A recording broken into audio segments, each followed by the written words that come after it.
बटेंगे तो कटेंगे। देश की राजनीति में इन दिनों इन तीन शब्दों ने सबका ध्यान आकर्षित किया है। उत्तर प्रदेश के मुख्यमंत्री योगी आदित्यनाथ ने बांग्लादेश में हाल ही में हुए सत्ता परिवर्तन के बाद हिंदू समाज पर हुए अत्याचारों का हवाला देकर यह बात कही थी, जो अब तक चर्चाओं में बनी हुई है। अब आरएसएस ने भी योगी के इस बयान का लगभग समर्थन करते हुए अपनी बात कही है। बटेंगे तो कटेंगे।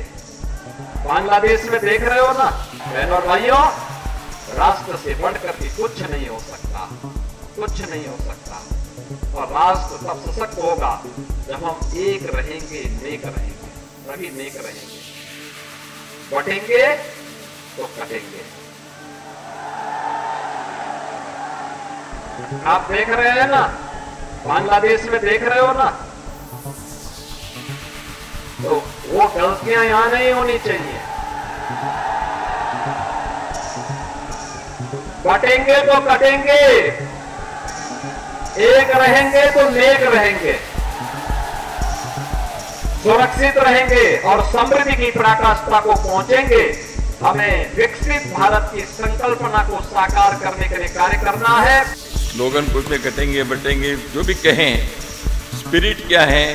हिंदू समाज एकता से एकात्मता से नहीं रहेगा तो इतिहास कहता है।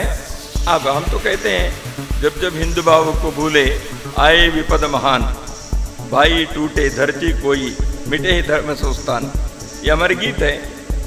तो उसको आजकल की भाषा में ऐसे आपने जो कहा वैसे हो सकता है।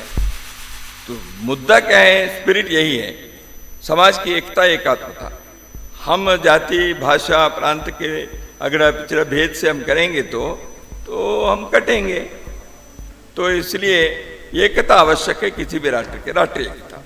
दूसरी बात यह है कि हम ऐसे बनाए रहें तो समाज में इसके लिए केवल एक उपदेश से होता तो अब तक हो जाता, प्रयत्न करना पड़ता है, उसके लिए आचरण में लाना है।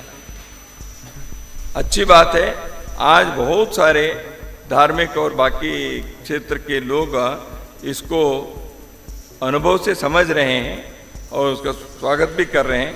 इसलिए हिंदू समाज की एकता ये संघ के जीवन व्रत है। हम इसका आग्रहपूर्वक कहेंगे और उसके लिए करेंगे भी। और हिंदू एकता लोक कल्याण के लिए है। हिंदू सबके लिए सुख प्रदान करेगा, दुनिया में किसी भी देश के संकट के लिए। तो इसलिए हिंदू एकता आवश्यक है, अपने को भी बनाए रखना, बचाए रखना और दुनिया को भी मंगल करना। इसलिए हम हिंदू एकता चाहते हैं, इसमें कोई दो मत नहीं, दो राय नहीं। और हिंदुओं को तोड़ने के लिए शक्तियां काम करती हैं, तो उससे आगाह करना पड़ता है, उसके लिए सावधानी रखनी पड़ती है।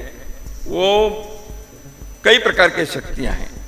तो वो हिंदू को जाति के नाम पर तोड़ेंगे, विचारधारा के नाम पर जोड़ेंगे और किसी नाम पर जोड़ेंगे, तो उसको हमें सावधान रहना।